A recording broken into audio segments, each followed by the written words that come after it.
کچھ نظریں بیمار کرنے والی ہوتی ہیں. اب آپ دیکھیں ریز کا کانسیپٹ تو آج کے دور میں بہت آسانی سے سمجھ آتا ہے. مائکرو ویو میں کیا ہے؟ ویوز ہی تو ہیں, ریز تو ہیں, وہی تو اس کھانے کو گلا کے پکا کے جلا بھی دیتی ہیں. کوئی آگ تو نہیں لگی ہوتی مائکرو ویو کے اندر, یہ کیا چیز جلاتی ہے؟ ریز ہوتی ہیں. اسی طرح آپ دیکھیں ہمارے یہ ٹیلی فون وغیرہ ہیں, ان کے اندر سے بھی ریز نکلتی ہیں. تو اگر نان لیونگ تھنگس کے اندر سے ریز نکل رہی ہیں تو لیونگ تھنگس کے اندر سے بھی ریز نکلتی ہیں. انسانوں کی آنکھوں سے بھی ریز نکلتی ہیں, ان کے بھی اثرات ہوتے ہیں, اور وہ بعض اوقات دوسرے کی روح کو بیمار کر دیتے ہیں. حضرت ام سلمہ کے پاس ایک لڑکی تھی جو پیلی زرد پڑی ہوئی تھی, تو نبی صلی اللہ علیہ وسلم نے فرمایا کہ اس کو نظر لگی ہے. آپ نے بتایا کہ اس کی رنگت کیوں تبدیل ہو گئی ہے؟ اس کو نظر لگی ہے تاکہ اس کا علاج کیا جائے. بعض اوقات انسان کے جسم کے صرف کسی ایک حصے کو لگتی اور وہ حصہ بیکار ہو جاتا ہے. پھر اسی طرح بعض نظریں جو ہیں وہ آگ والی ہوتی ہیں, ان کو ناری نظریں کہتے ہیں. پھر اسی طرح یہ یاد رکھیے ایک بات کہ جو ہوتا ہے اللہ کے اذن سے ہوتا ہے, یعنی اس بندے کے اندر کوئی طاقت نہیں. اور اگر کوئی بندہ کہے کہ میں فلاں کو نظر لگانے لگاؤں تو نہیں لگا سکتا. اچانک لگ جائے اور بات ہے, خود سے کوئی نہیں لگا سکتا, کیونکہ اس میں بھی جو ہوتا ہے اللہ کے اذن سے ہوتا ہے. پھر آپ دیکھیے قرآن مجید میں آتا ہے وَمَا أَصَابَ مِن مُّصِيبَةٍ إِلَّا بِإِذْنِ اللَّهِ وَمَن يُؤْمِن بِاللَّهِ يَهْدِ قَلْبَهُ وَاللَّهُ بِكُلِّ شَيْءٍ عَلِيمٌ. جو مصیبت بھی آتی ہے اللہ کے اذن سے آتی ہے, اور جو شخص اللہ پر ایمان لائے تو اللہ اس کے دل کو ہدایت بخش دیتا ہے, اور اللہ ہر چیز کو جاننے والا ہے.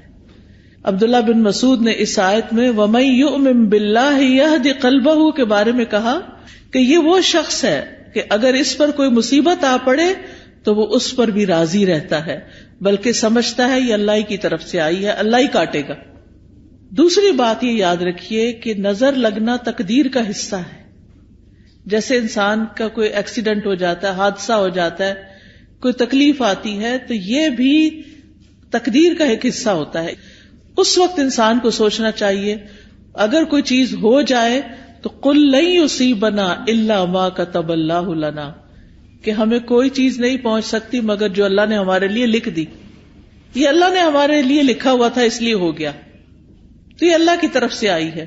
کیونکہ ہم فوراً لوگوں کو بلیم کرنے لگتے ہیں, وہ فلاں آئی تھی نا اس لیے یہ ہوا ہے, فلاں نے ایسا کیا, فلاں وہ تو ایک سبب بنا.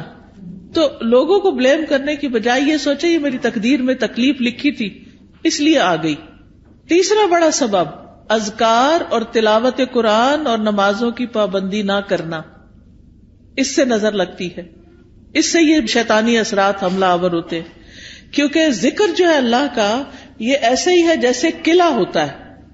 جب انسان ذکر کرتا ہے تو وہ قلعے کے اندر چلا جاتا ہے, اور پھر قلعے کے باہر جو بھی دشمن ہوتا ہے وہ اس کے اوپر قابو نہیں پا سکتا. پھر اسی طرح امتحان اور آزمائش ہے انسان کی, کہ دنیا میں انسان آیا ہے, دنیا پھولوں کی سیج نہیں ہے, یہ دنیا امتحان کے لیے ہے, آزمائش کے لیے ہے. قرآن مجید میں اللہ تعالیٰ فرماتے ہیں تبارک الذی بیدہ الملک وہو علی کل شیء قدیر الذی خلق الموت والحیاۃ لیبلوکم ایکم احسن عملا. بہت بابرکت ہے وہ جس کے ہاتھ میں پوری کائنات کی بادشاہت ہے اور وہ ہر چیز پہ قدرت رکھتا ہے. اس نے موت اور زندگی کو بنایا تاکہ تمہیں آزما کر دیکھے تم میں اچھے کام کون کرتا ہے. تو ہر ایک کا یہ ٹیسٹ ہے اس دنیا میں کہ وہ کر کیا رہا ہے, اور یہ ٹیسٹ ہر لمحے ہو رہا ہے کہ ہم اپنی زندگی گزار کیسے رہے, ہم کون سا کام کیسے کر رہے ہیں. تو یہ امتحان اور آزمائش ہے. قرآن مجید میں اللہ تعالیٰ فرماتے ہیں وَلَنَبْلُوَنَّكُمْ بِشَيْءٍ مِّنَ الْخَوْفِ وَالْجُوعِ وَنَقْصٍ مِّنَ الْأَمْوَالِ وَالْأَنفُسِ وَالثَّمَرَاتِ وَبَشِّرِ الصَّابِرِينَ الَّذِينَ إِذَا أَصَابَتْهُمْ مُصِيبَةٌ قَالُوا إِنَّا لِلَّهِ وَإِنَّا إِلَيْهِ رَاجِعُونَ. اور ہم ضرور آزمائیں گے تمہیں, یعنی اللہ تعالیٰ کا وعدہ ہے کہ وہ آزمائش میں ڈالے گا, کیونکہ دنیا میں امتحان کے لیے بھیجا ہے, تو کسی نہ کسی جگہ سے امتحان تو ہوگا. کیا دیکھنے کے لیے کہ اچھا کام کون کرتا ہے، اس آزمائش میں اچھا رویہ کون اختیار کرتا ہے. ایکم احسن عملا، اور احسن عمل کیا ہوتا ہے؟ جس میں نیت بھی اچھی ہو اور جس میں طریقہ بھی ٹھیک ہو اور طریقہ سنت کے مطابق ہو. اب آپ دیکھیے کہ خوف اور بھوک اور جان اور مال اور پھلوں، ان چیزوں کی کمی کے ذریعے اللہ تعالیٰ ضرور آزمائیں گے دنیا میں، اور اس سے کوئی بچتا نہیں. کبھی کسی انسان کے پاس بیٹھ کے دیکھ لیں اور اس سے پوچھے کہ کیا تمہاری ہر چیز فٹ ہے؟ کیا ہر مسئلہ تمہارا حل ہے؟ کیا تمہاری زندگی میں کوئی مسئلہ تو نہیں؟ کسی کو غربت کا مسئلہ ہے، کسی کے پاس غربت نہیں، اتنا مال ہے کہ وہ حساب بھی نہیں کر سکتا، لیکن اور اتنے اس سے بڑے بڑے دکھ ہیں کہ جن کو مال کمپنسیٹ نہیں کر سکتا. تو ہر انسان کسی نہ کسی طرح ایک امتحان میں مبتلا ہے، ایک آزمائش میں مبتلا ہے. تو اس کے لیے کیا کرنا چاہیے کہ انسان اللہ کی طرف رجوع کرے.